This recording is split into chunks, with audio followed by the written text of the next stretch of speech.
فأدخل رسول الله صلى الله عليه وسلم في يده আল্লাহর হাবিব খাদ্যের স্তূপের ভিতরে হাতটা ঢুকাইলেন। যে মাত্র খাদ্যের স্তূপের ভিতরে পয়গম্বর আলাইহিস সালাতু ওয়াস সালাম হাত ঢুকিয়েছেন, খাদ্যের স্তূপ, খাদ্য সামগ্রী এখানে রাখা, আল্লাহ রাসূল সাল্লাল্লাহু আলাইহি ওয়াসাল্লাম এই খাদ্য সামগ্রীর স্তূপের ভিতরে নিজের হাতটা ঢুকাইলেন। ফানালাত আসাবিহু বালালা।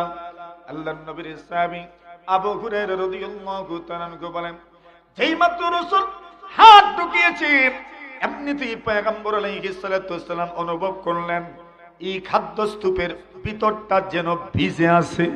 সুবহানাল্লাহ। ভিজা বুঝে, ভিতরে পানি, এখন ভিতরে ভিজা। আচ্ছা বলেন তো, এখন উপর শুকনা ভিতর ভিজা, তো এখানে কি হচ্ছে? ভেজাল। এটাকে ধোঁকা বলে, এটাকে কি বলে? প্রতারণা বলে। রাসূল সাল্লাল্লাহু আলাইহি ওয়াসাল্লাম যখন হাতটা ঢুকিয়েছেন তখন অনুভব করলেন ওনার আঙ্গুলে ভিজা, মানে লাগলো যে রাসূল বুঝতে পারলেন, অনুভব করতে পারলেন খাদ্যের ভিতরের অংশটা ভিজে আছে। ফানালাত আসাবিহু বালালা। রাসূল সাল্লাল্লাহু আলাইহি ওয়াসাল্লাম হাত বের করলেন। এবার খাদ্য সামগ্রী বিক্রেতাকে ডাক দিয়ে বললেন, মিয়া সাহেব, মা হাযা ইয়া সাহিবাত তাআম। আরে ও খাদ্য সামগ্রী বিক্রেতা, কি বিষয়? ভিতরের অংশ ভিজা কেন? এখন দেখবেন যারা ভেজাল করে এদের জবাব কিন্তু আগের থেকেই প্রস্তুত থাকে, ঠিক না? যারা ভেজালে যুক্ত থাকে এরা জবাব আগের থেকেই প্রস্তুত করে রাখে। কোন সময় কোন জবাব দিতে হবে এটা তাদের আগের থেকেই প্রস্তুত থাকে। উনি বললেন, ইয়া রাসূলুল্লাহ, আসাবাতুহুস সামা। ইয়া রাসূলুল্লাহ, বৃষ্টি পড়েছিল আর বৃষ্টির পানির কারণে ওইটা ভিজে গেছে। এখন নবী আলাইহিস সালাতু ওয়াস সালাম বললেন, আচ্ছা বৃষ্টির কারণে ভিজে গেল, আচ্ছা বলেন তো বৃষ্টি যদি পড়েও মনে করেন তো ভিজলে কোন অংশ ভিজবে? আপনাদের তো পুরাই নলেজ আছে মাশাআল্লাহ। বৃষ্টিতে ভিজলে কোন অংশ ভিজবে? উপরের অংশ ভিজবে, নিচের অংশ ভিজবে কেন? কিন্তু নবী আকরাম সাল্লাল্লাহু আলাইহি ওয়াসাল্লাম তার এর পরের কথাটাকেও কেটে দিলেন। নবী আলাইহিস সালাতু ওয়াস সালাম বললেন, আমি তোমাকে আর ওই প্রশ্ন করছিও না, আর তোমাকে উত্তর দেওয়ার জন্য আমি বাধ্য করছি না। এবার তুমি যদি উত্তর দিতে যাও তবে মিথ্যা বলা ছাড়া তোমার আর কোনো গতি নেই, মিথ্যার আশ্রয় তোমাকে নিতে হবে। তো এমনিতে এক অপরাধ করেছো, দ্বিতীয়ত যদি তুমি এখন মিথ্যার আশ্রয় নাও তবে তুমি আরেকটা অপরাধ করলে, দরকার নেই তোমাকে আরেকটা অপরাধী করার জন্য বাধ্য করার। রাসূল সাল্লাল্লাহু আলাইহি ওয়াসাল্লাম তাকে সম্বোধন করে বললেন, ফাহাল্লা জাআলতাহু ফাওকা তাআম। তবে তো তুমি এটা খাবারের উপরে রাখার দরকার ছিল, কাইয়ারাহুন নাস, লোকজন দেখবে। এখন তার ইচ্ছা হইলে কিনবে, ইচ্ছা যদি হয় না তো কিনবে না, পোষাইলে কিনবে, না পোষাইলে কিনলো না। তো তোমার এখানে উপরে রাখলেই তো চলতো, তুমি ভিতরেই কেন রাখতে দিলাম? তুমি কেন উপরে রাখলে না? লোকজন দেখতো, তার ইচ্ছা হইলে কিনতো, না হইলে কিনতো না। আল্লাহর রাসূল এইবার বলেন, শুনে রাখো, জবাব দিতে যেও না। মান গাশশা ফালাইসা মিন্না, যেই ব্যক্তি ধোঁকা দেয় সে আমার অন্তর্ভুক্ত নয়। যে ধোঁকা দেয় সে আমার উম্মতের অন্তর্ভুক্ত নয়। এর মানে ধোঁকাবাজি, ধোঁকা দেওয়া, অন্যকে প্রতারণার ফাঁদে ফেলা, এটা রাসূলের কোনো উম্মতের কাজ হইতে পারে না। কথা বলেন ঠিক না? এখন বলুন তো, ধোঁকাবাজি এবং প্রতারণার কাউকে স্বীকার করা, এই গুণটা যার মধ্যে থাকবে তাকে সমাজের মানুষ খুব ভালো চোখে দেখে, ইজ্জতের চোখে দেখে, সম্মানের চোখে দেখে। সম্মানের চোখে দেখে না, ইজ্জতের চোখে দেখে না। কেন দেখে না? এই লোকটা ধোঁকাবাজ, সে ধোঁকা দেয়। সুতরাং যে ব্যক্তি ধোঁকা দিবে সে তো কমপক্ষে রাসূল সাল্লাল্লাহু আলাইহি ওয়াসাল্লামের উম্মতের অন্তর্ভুক্ত হতে পারে না। এর অর্থ এটা আমার আদর্শ নয়, এটা আমার চরিত্র নয়, এটা আমার আখলাক নয়, এটার নাম দিনদারি নয়। তো কি মনে হয় বাজারেও ইসলাম আছে না নাই? আরে জোরে বলেন, বাজারেও ইসলাম আছে না নাই? খাদ্য সামগ্রীতেও ইসলাম আসেনি? খাদ্য সামগ্রীতেও ইসলাম আছে, বাজারেও ইসলাম আছে, খাদ্য সামগ্রী বিক্রয় করার সময় ইসলাম আছে, সব ধরনের বেচা কেনায় ইসলাম আছে। এবং বুখারীর, আপনি যখন কিনবেন, আপনি যখন বিক্রি করবেন, তখন আপনার মধ্যে কোন গুণ থাকার দরকার? আমানতদারি থাকার দরকার। কি থাকার দরকার? আমানতদারি থাকার দরকার। হাদিস শরীফে রাসূল সাল্লাল্লাহু আলাইহি ওয়াসাল্লাম বলেন, রাসূল সাল্লাল্লাহু আলাইহি ওয়াসাল্লামের সিদ্ধান্ত, রাসূল সাল্লাল্লাহু আলাইহি ওয়াসাল্লামের আদর্শ সাহাবায়ে কেরাম তুলে ধরছেন। কাদা রাসূলুল্লাহ সাল্লাল্লাহু আলাইহি ওয়াসাল্লাম আল্লাহ দারারা ওয়ালা দিরারা, নবী আকরাম সাল্লাল্লাহু আলাইহি ওয়াসাল্লামের ফয়সালা ব্যবসা বাণিজ্যের ক্ষেত্রে, ক্রয় বিক্রয়ের ক্ষেত্রে, কেনা বেচার ক্ষেত্রে নিজেও ধোঁকা খেও না, অন্যকেও ধোঁকা দিও না, নিজেও ক্ষতিগ্রস্ত হইও না, অন্যেরও ক্ষতি করিও না। এটাই ইসলামের শিক্ষা। কথা বলেন ঠিক কিনা? তাহলে ইসলামের শিক্ষার মধ্যে খাদ্য সামগ্রী অথবা যে কোনো লেনদেনে ধোঁকা দেওয়াও যাবে না, ধোঁকা খাওয়ারও কোনো সুযোগ নেই, নিজেও ধোঁকা খেও না, অন্যকে ধোঁকা যেরকম দিও না। এখন ধোঁকাবাজি আমাদের সমাজে আছে কিনা? আছে। এখানে আমানতদারি যদি কারো মধ্যে থাকে, ওই লোকটা ধোঁকাবাজ হতে পারে না, সে ধোঁকা দিতে পারে না। দেখেন ইমাম বুখারী রাহমাতুল্লাহি আলাইহির কথা আপনারা তো শুনেই থাকবেন। ইমাম বুখারী নব্বরাল্লাহু মারকাদাহু, ইমাম বুখারী রাহিমাহুল্লাহু তাআলা ওই কিতাব আমাদের শেখ, আমাদের হযরত মুহাদ্দিস হবিগঞ্জি রাহিমাহুল্লাহু তাআলা কত বছর যে পড়িয়েছেন, জোরে বলেন সুবহানাল্লাহ, এটার কোনো হিসাব নাই। আল্লাহ তাআলা ইমাম বুখারী রাহমাতুল্লাহি আলাইহিকে আল্লাহ তাআলা তার কবরকে নূর দ্বারা মুনওয়্বর করে দেন। যত উলামা হাজরাত হাদিসের খেদমত করে গেছেন, তাদের কবরকে আল্লাহ নূর দ্বারা মুনওয়্বর করে দিন। যত উলামায়ে কেরাম এখনো হাদিসের খেদমত করে যাচ্ছেন, যত আল্লাহর বান্দা বান্দিরা হাদিসের কিতাব কিনে দিয়ে মাদ্রাসাকে সহযোগিতা করছেন, অথবা হাদিস পড়ানোর জন্য মাদ্রাসাগুলোকে সহযোগিতা করছেন, মসজিদের মিম্বরের ইমাম সাহেবদেরকে, খতিব সাহেবদেরকে সহযোগিতা করছেন, আল্লাহ সকলের আল্লাহ তাআলা দিন দুনিয়ার ভালোই নসিব করুক, এবং যারা মারা গেছেন আল্লাহ তাদের কবরে রহমতের ঝরি বর্ষণ করুন, বলেন আমিন। এবং বুখারী রাহমাতুল্লাহি আলাইহি একদিন একদল মানুষ ওনার কাছে আসলেন, আর ওনার কাছে এসে একটা জিনিস দাম করলেন। আমরা দাম করি না? আমরা দাম করি অনেক সময়। এটাকে দাম ওই কয় না আপনার দেশে, না ভাও কয়, দামও কয়, ভাও কয়। এখন ভাও, ভাও মানে কি? বলে এটা মূল্য, দাম কত, ভাও কত, দাম কত, মূল্য কত, এভাবে বলে। অনেক সময় আমরা বাজারে যাই, অনেক জিনিসের দাম করি। বলছেন ওনার কাছে একদল মানুষ আসলেন, আর আসার পরে একটা জিনিসের দাম করলেন যে এটা কত। তো উনি দাম বলেন নাই, এরাও আর নিজের থেকে কোনো দাম বলে নাই, ওরা চলে গেছে। ইমাম বুখারী রাহমাতুল্লাহ, হাফিজ ইবনে হাজার আল আসকালানী রাহিমাহুল্লাহু তাআলা ফাতহুল বারীর মধ্যে লিখেন, ইমাম বুখারী রাহমাতুল্লাহি আলাইহি এই লোকগুলো এসে যখন ওনার সাথে এই পণ্যের ব্যাপারে কথা বলেছেন, তখন উনি মনে মনে নিয়ত করেছেন, মনস্থ করেছেন, আমি এটা তাদেরকে 5000 দিরহামে বিক্রি করে দিব। কত? 5000। উনি মনে মনে নিয়ত করেছেন, নিজেও দাম প্রকাশ করেন নাই, এবং আগন্তুক যারা যারা এসেছিলেন, যারা কেনার জন্য এসেছিলেন, এরাও দাম বলেন নাই, শুধু নিজে মনে মনে নিয়ত করেছেন, আমি এটা তাদেরকে কত টাকায় দিব? 5000 টাকায় দিব। পরের দিন আরেকজন লোক এসেছেন, আর এসে বলছেন যে আপনি ওই জিনিসটা আমাদের কাছে বিক্রি করে দেন, আর আমরা আপনাকে এর বিনিময়ে 10,000 টাকা দেব। কত দিব? 5 কম না 10 কম? কোনটা কম? 5 কম না 10 কম? 5 কম। 10 আর 5 এটাকে যদি হিসাব করেন দিরহাম, 5000 দিরহাম, 200 দিরহামে 52.5 তোলা রূপা। 200 দিরহামে 52.5 তোলা রূপা। এবার 5000 দিরহামে কত হইতে পারে ওই যুগের আপনি হিসাব করেন, আর 10,000 দিরহামে কত হইতে পারে এরও আপনি হিসাব করে বের করেন। আরেকটা মজার তথ্য দিলে আরো আশ্চর্য হবেন, ওই যুগে 10,000 দিরহাম আর 20 দিনার সমান হয়েছিল। 20 দিনার মানে 7.5 তোলা সোনা আর 52.5 তোলা রূপা প্রায় সমান সমান ছিল। এখন 52.5 তোলা রূপার দাম বড় জোর কত হবে? আপনার 1,10,000 টাকার মতো হবে, যদি 2100 টাকা দামের রূপাও আপনি ধরেন। আর সোনা 7.5 তোলার সোনার দাম কত? 9 লাখ। কত? কত? 9 লক্ষ টাকা। কত বেশ কম। কিন্তু ওই যুগে এটার এক্সচেঞ্জ প্রায় সমান সমান ছিল, অর্থাৎ 200 দিরহাম আর 20 দিনারের এক্সচেঞ্জ যেটা, এটা এরকম ছিল। যাক, এখন এটা জমানার আদল বদলে পরিবর্তনে একটার দাম আকাশ ছোঁয়া, আরেকটার দাম একদম তলানিতে। ওইদিকে আমরা আলোচনা নিয়ে যাচ্ছি না। এখন 5000 দিরহাম মনে মনে নিয়ত করেছেন 5000 দিরহামে দিবেন, আর পরবর্তীতে যারা এসেছেন ওরা দাম করেছেন কত? 10,000 দিরহাম। 5 বেশি না 10 বেশি? 10 বেশি। ইমাম বুখারী রাহিমাহুল্লাহু তাআলা বলেন, আমি আপনাদেরকে এই পণ্যটি 10,000 দিরহামে বিক্রি করতে পারবো না, কেন গতকাল যারা আমার কাছে এসেছিলেন ওরা আমার কাছে ওই পণ্যের ব্যাপারে আলোচনা করেছিলেন, যদিও বা তারা কোনো দাম করেননি, কোনো মূল্য বলেন নাই, কোনো মূল্য তাদের প্রকাশ হয় নাই, তাদের মনের কথাটাও আমি বুঝতে পারি নাই।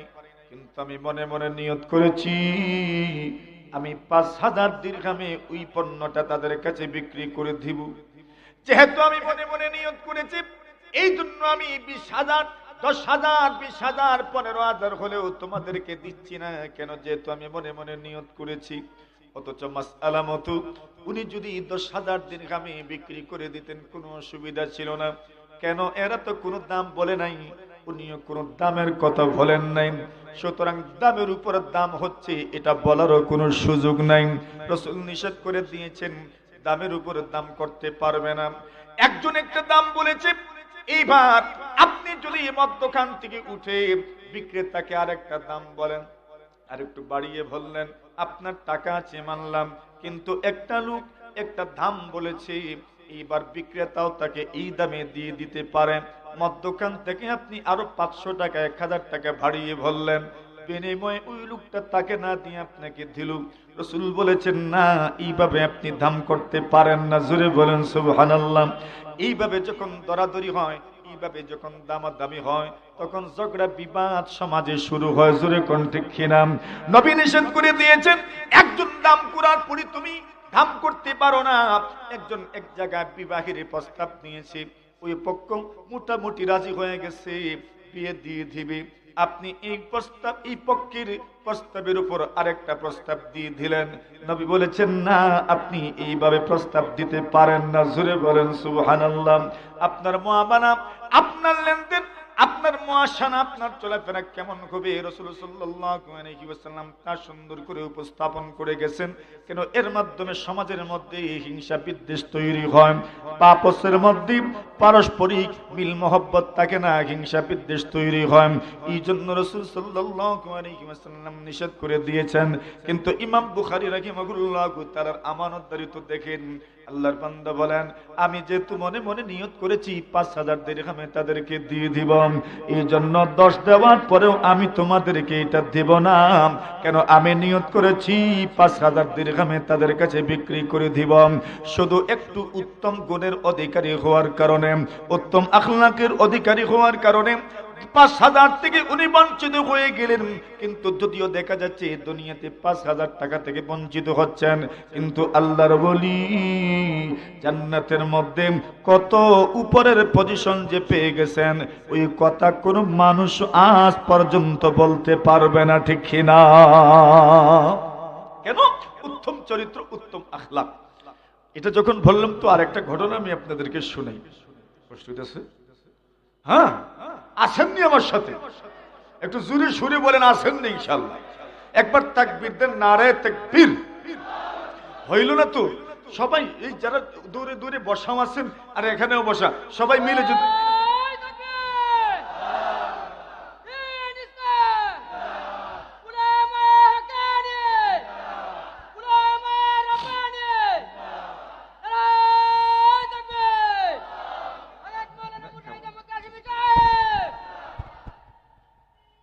দেখেন, ইমাম বুখারী রাহিমাহুল্লাহ তাআলা বুখারী শরীফের মধ্যে এক ঘটনা বর্ণনা করেছেন।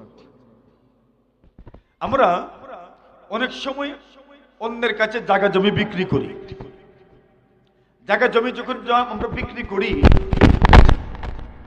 টাকা পেয়ে গেলে আমি কিন্তু জমিনের আর মালিক না। এই জমানায় সবচেয়ে বড় বেজাল হইল জায়গা জমিনের বেজাল। কথা কোন ঠিক কিনা? সবচেয়ে বড় বেজাল কিসের? জায়গা জমির বেজাল, এটা সবচেয়ে বড় বেজাল। এখন হয়েছে কি, উনি জায়গা বিক্রি করেছেন। জায়গা বিক্রি করার পরে ওই লোকটা যখন তার জায়গাতে কিছু ফলাবে, ফসল ফলাবে, চাষাবাদ করবে, চাষাবাদ করার জন্য যখন খোঁড়াখুড়ি করতে গেছে, খোঁড়াখুড়ি করতে গিয়ে দেখে মাটির নিচের থেকে একটা কলস বের হয়েছে, আর ওই কলসের ভিতরে স্বর্ণ মুদ্রা ভরা। أن سيدنا وسندنا وحبيبنا ومولانا محمد محمدا عبده ورسوله الذي أرسله الله تعالى إلى كافة الناس بشيرا ونذيرا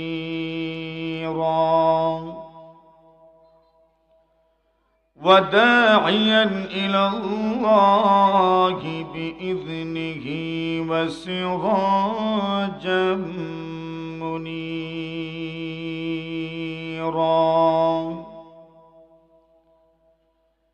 أما بعد فقد قال الله تعالى في كلامه المجيد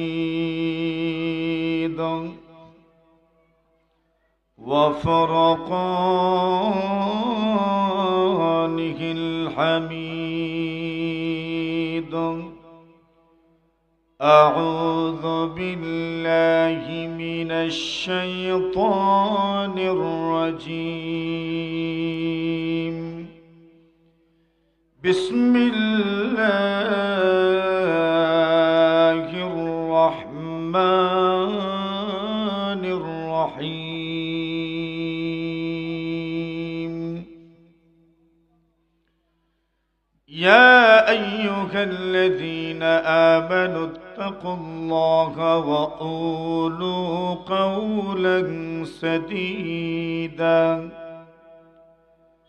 يصلح لكم أعمالكم ويغفر لكم ذنوبكم ومن يطع الله ورسوله فقد فاز فوزا عظيما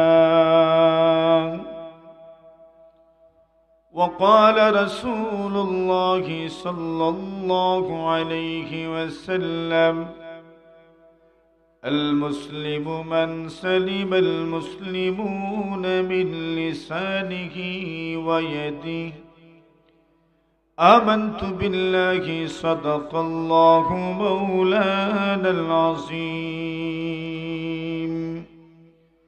وصدق رسوله النبي الكريم ونحن على ذلك لمن الشاهدين والشاكرين والحمد لله رب العالمين اللهم صل على محمد وعلى آل محمد كما صليت على إبراهيم وعلى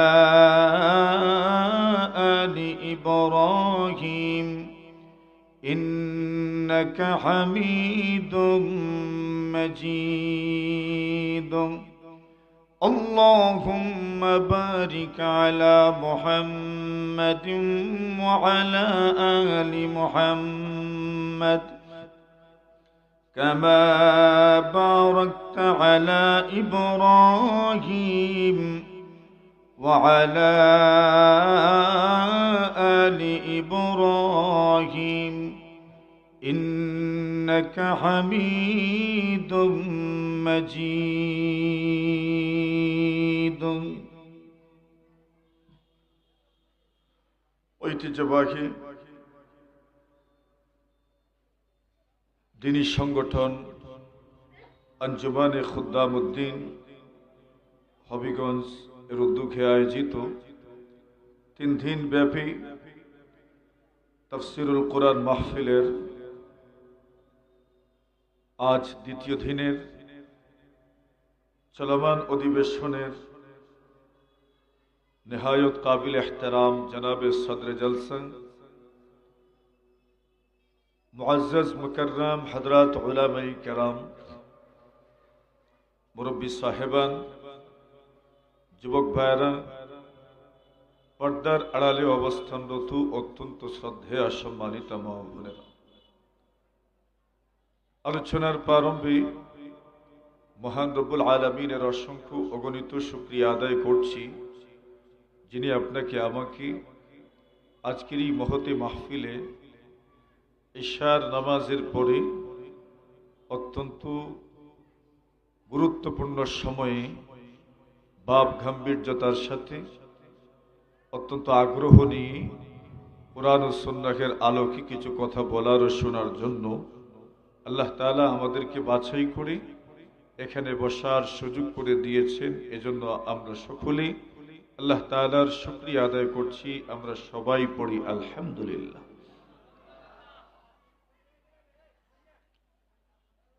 আজকের এই মাহফিল দ্বীনি মজলিস, এটা মূলত মুযাকারার মজলিস, যেখানে আমাদের জানা অজানা অনেক কিছু উপস্থাপন করা হয়, যেগুলো জানা নাই সেগুলো নতুন করে জানি, আর যেগুলো জানা আছে সেগুলো আবার আমাদেরকে স্মরণ করিয়ে দেওয়া হয়। এটা হলো মুযাকারা। মুযাকারা তার আদবের মধ্যে একটি আদব হলো উভয়ই মিলে বক্তা শ্রোতা দুনো পক্ষের মাঝে মধ্যে কথা বলার দরকার হয়, প্রয়োজন হয়। তো আমরা সেই প্রয়োজনটুকু পুরা করবো ইনশাআল্লাহ। সবাই রাজি আছেন? আল্লাহ তৌফিক দান করেন। এমনিতেই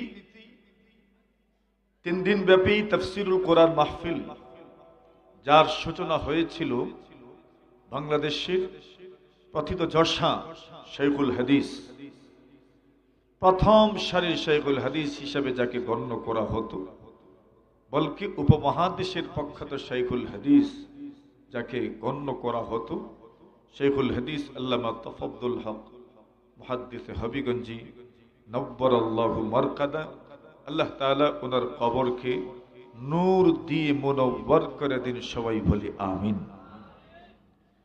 এক বুজুর্গের মাধ্যমে শুরু হয়েছিল এই বরকতি মজলিস, এখনো চলমান।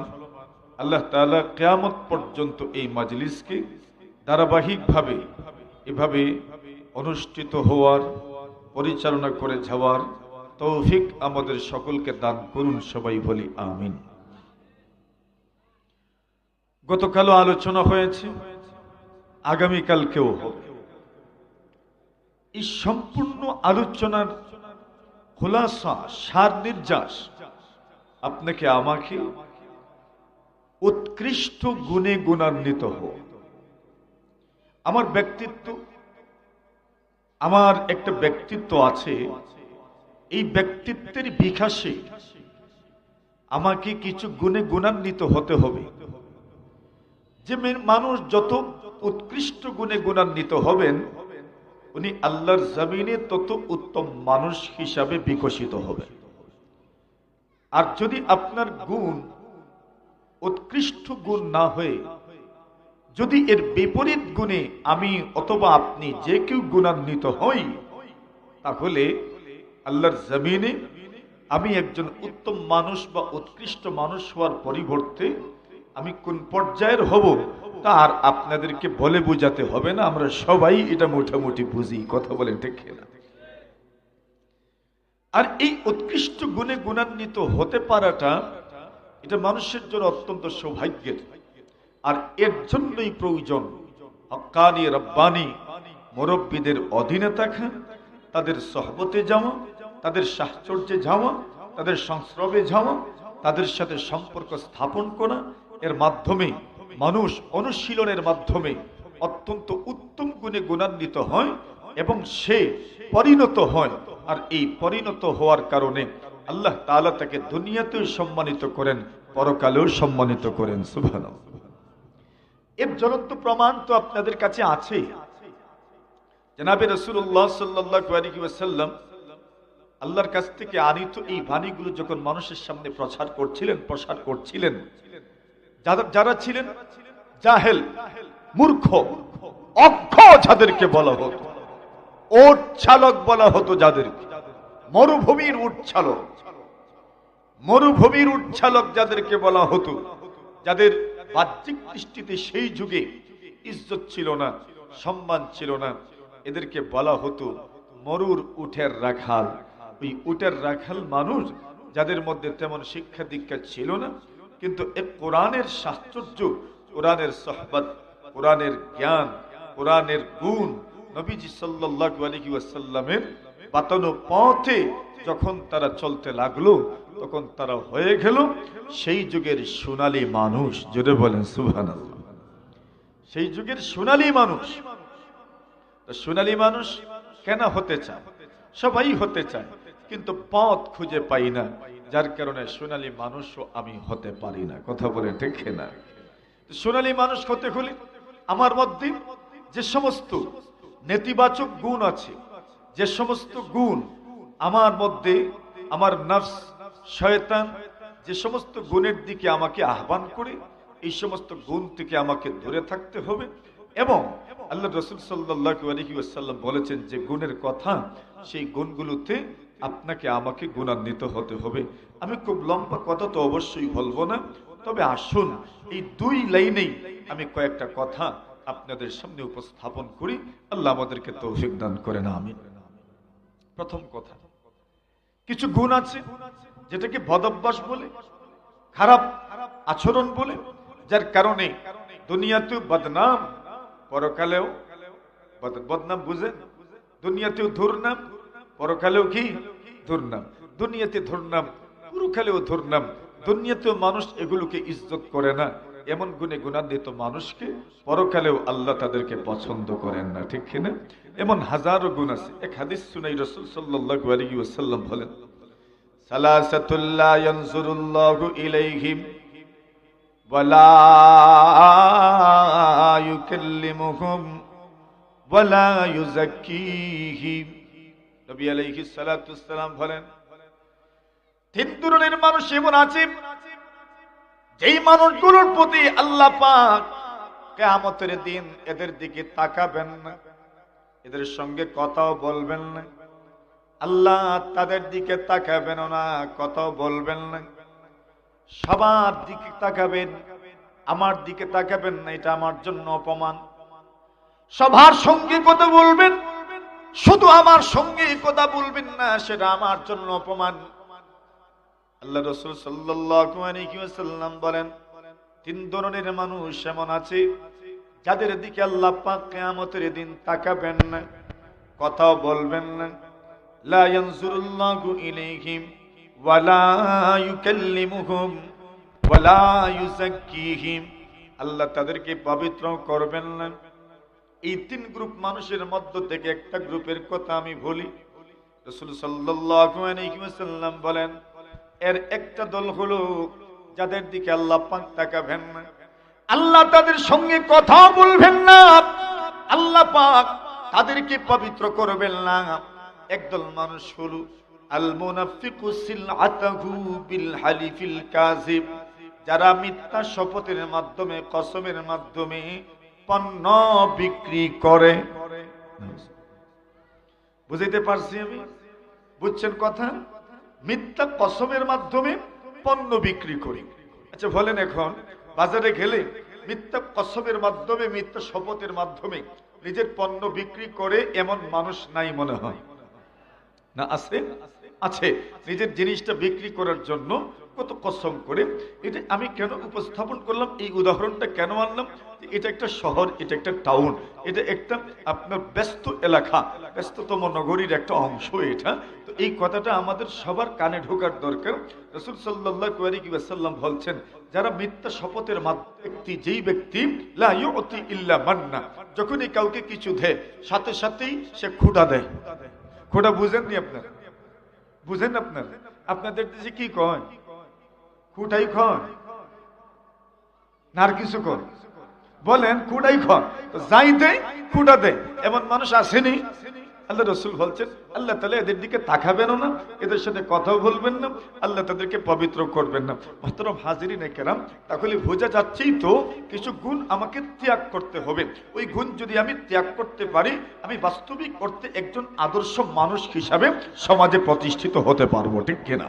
এই দুনিয়াতে সবাই তো মানুষ হতে চায়, মানুষের মতো যদি মানুষ হতে চান তো রাসূল সাল্লাল্লাহু আলাইহি ওয়াসাল্লামের সর্বক্ষেত্রে যে আদর্শ আছে সেই আদর্শকে যদি আপনি নিজের জীবনে ফিট করতে পারেন, বাস্তবায়ন করতে পারেন, তো শুধু আপনি আদর্শ মানুষই হবেন না, সমাজের প্রত্যেকটা মানুষ আপনার মাধ্যমে উপকৃত হবে, ঠিক কিনা? একটা হৃদ্যতাপূর্ণ পরিবেশ তৈরি হবে, এর মাধ্যমে একটা সমাজের প্রতিটা মানুষ অন্য মানুষ থেকে উপকৃত হতে পারবে, সেবা গ্রহণ করতে পারবে, সার্ভিস নিতে পারবে। কিন্তু আমি যদি সেখানে প্রতারণা আর দুঃখার আশ্রয় নেই, তাহলে তো সবটাই শেষ হয়ে গেল। কথা বলেন, ঠিক কিনা? দেখেন, দুঃখা দেওয়া, প্রতারণা করা, এই গুণ থেকেও আমাদেরকে বেঁচে থাকতে হবে। দুঃখা দেওয়া, প্রতারণা করা কারোর সাথে, এটা শুধু ছোট অপরাধ নয়, এটা মানবতা বিরোধী অপরাধ। কি জাত অপরাধ বলেন বলেন? এখন তো এই শব্দ তো কমন শব্দ, মানবতা বিরোধী অপরাধ। বলছেন দুঃখা দেওয়া আর কাউকে প্রতারণার ফাঁদে ফেলা, এটা যেমন তেমন অপরাধ নয়। এটা কোন ধরনের অপরাধ? মানবতা বিরোধী অপরাধ। মানবতা বিরোধী অপরাধ হচ্ছে মানুষকে ধোঁকা দেওয়া। এখন দেখেন, ধোঁকার অনেকটা আপনার ক্ষেত্র আছে, সেই ক্ষেত্রের মধ্য থেকে একটা ক্ষেত্রের কথা আমি আপনাদেরকে বলছি। আপনাদের সমাজে, আমাদের সমাজে অনেক সময় দেখবেন ধান অথবা গম অথবা আরো বিভিন্ন ব্যবসায়ী পণ্য আছে, এই ব্যবসায়ী পণ্যগুলো বিক্রি করা হয়, আর বিক্রি করার আগে এগুলোকে এক জায়গায় একত্রিত করা হয়। ওই একত্রিত করাটাকে আপনাদের ভাষায় কি বলে? স্তূপ, স্টক করা, স্তূপ বানায় রাখা। মনে করেন ধানই মনে করেন অথবা অন্য কিছু মনে করেন। রাসূল সাল্লাল্লাহু আলাইহি ওয়াসাল্লামের যুগেও এরকম বাজার ছিল। বাজার যে শুধু আমাদের যুগে এরকম নয়, সব যুগেই কিন্তু বাজার ছিল। ওই যুগেও বাজার ছিল। অনেক বাজারের নাম হাদিসের কিতাবের মধ্যে পাওয়া যায়, ইতিহাসের কিতাবের মধ্যে পাওয়া যায়। আল্লাহ রাসূল সাল্লাল্লাহু আলাইহি ওয়াসাল্লাম শুধু একজন নবী নয়, শুধু একজন প্রেসিডেন্ট নয়, শুধু একজন প্রধানমন্ত্রী নয়, শুধু এক মন্ত্রণালয়ের মন্ত্রীও নয়, শুধু একজন বিচারক নয়, রাসূল ভোক্তা অধিদপ্তরের একজন গুরুত্বপূর্ণ দায়িত্বশীল ছিলেন। সুবহানাল্লাহ। রাসূলুল্লাহ বাজারও নিয়ন্ত্রণ করতেন, বাজারও রাসূল সাল্লাল্লাহু আলাইহি ওয়াসাল্লাম নিয়ন্ত্রণ করতেন। আবু হুরায়রা রাদিয়াল্লাহু তাআলা আনহু বলেন, মাররা রাসূলুল্লাহ সাল্লাল্লাহু আলাইহি ওয়াসাল্লাম আলা সুবরাতি তাআম। নবী আলাইহিস সালাতু ওয়াসসালাম একদিন খাদ্যের স্তূপ এখানে রাখা, আর এর পাশ দিয়ে রাসূল সাল্লাল্লাহু আলাইহি ওয়াসাল্লাম গমন করলেন। মানে খাদ্যের স্তূপটা রাসূল সাল্লাল্লাহু আলাইহি ওয়াসাল্লাম অতিক্রম করছেন। তো রাসূলের মনে হলো, আচ্ছা দেখি এই খাদ্যের মধ্যে ভেজাল টেজাল আছে কিনা। রাসূল মানে মনোক্তি ওই খাদ্যের ভিতরে হাত ঢুকাইলেন। সুবহানাল্লাহ। কে ঢুকাইছেন? পরীক্ষা করার জন্য হাত ঢুকাইছেন।